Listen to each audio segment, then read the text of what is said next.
people have the impression that the alpha male is a bully. And there's even business books that literally in the title, they say how to push everyone around, how to get the girl. And they have all these ideas about alpha males. Bullies do exist. In chimpanzees, there are sometimes males who are absolutely bullies. And unfortunately, they sometimes end very poorly because the group at some point revolts against a bully. But most of the alpha males that I have known were more responsible characters.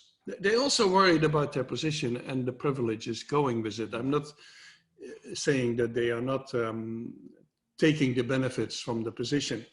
But they keep the peace in the group. They interrupt fights between others. For example, they stand between the parties till they stop screaming, for example.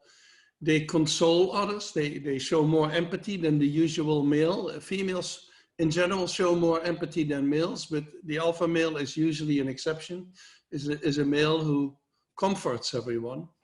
And so they create peace in the group. And if you remove an alpha male, we've done experiments, not with chimps, but with monkeys, where we, for one day, remove the alpha male in a large troop of monkeys, the group basically falls apart. It becomes very problematic. So the alpha male is an important character to keep the structure and the peaceful situation of the group, partly because his presence prevents extreme fights, because he just steps in and stops the thing.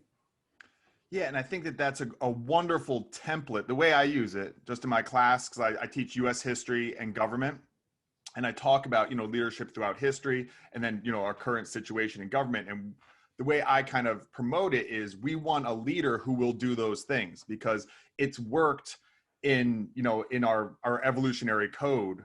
And we want someone who is going to be strong enough. You want the strong, maybe even physically strong in the terms of more primitive societies or whatever, to be able to, if there is a fight, there's an in-group fight, to be able to step in and have the strength to separate them and say, stop causing chaos within the tribe. But also when there is hardship, because suffering is inevitable in human beings, in just, in reality, to be able to step in and provide comfort for those within their group that are struggling and suffering, because we know that out of human suffering comes some of the most horrific kind of movements and atrocities in human history. So that's kind of the way I promote it. We think that's accurate. Yeah, the physical strength is important up to a limit. So the smallest male can actually be the alpha male if he has the right support.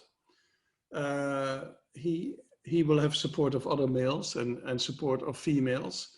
So the alpha male, the physical vigor is important, but it's not all important. People exaggerate that because diplomatic skills are very important too. And generosity is actually important. We did experiments where we test the animals on how generous they are in sharing food with others. And alpha individuals, this is both for males and females, alpha individuals tend to be more generous than others. And so for me, that raises the question, did they get to their position because they were generous characters? Or do you become generous once you have reached that position? We don't know that yet. So would you say that alphas, what they do have in common is they're exceptional in some way? Like if you say like the smallest chimp is actually the alpha, is he have like better, is he smarter, for lack of a better term? Is he exceptional in some sort of inter-chimp way? Does he see patterns and things like that the other ones don't? Yeah, I think for a small male to be high ranking, he needs supporters. And so you need to keep the supporters happy. So that all takes skills, is that you need to groom your buddy who is your supporter. You need to share females with him. You need to share food with him. You need to be gentle with the females, because otherwise the females are not supporting you. And so an alpha male who is not so physically strong as the others need other skills. He needs social skills to get there. And alpha males who are bullies, who sometimes get there just by physical prowess, they are resisted. And so they may be alpha male for a while, but then the group is almost like waiting for a challenger. And as soon as that male is challenged by somebody else, they're gonna put their weight behind. It's almost like a democratic process. They don't support the incumbent. They support the challenger. Yeah.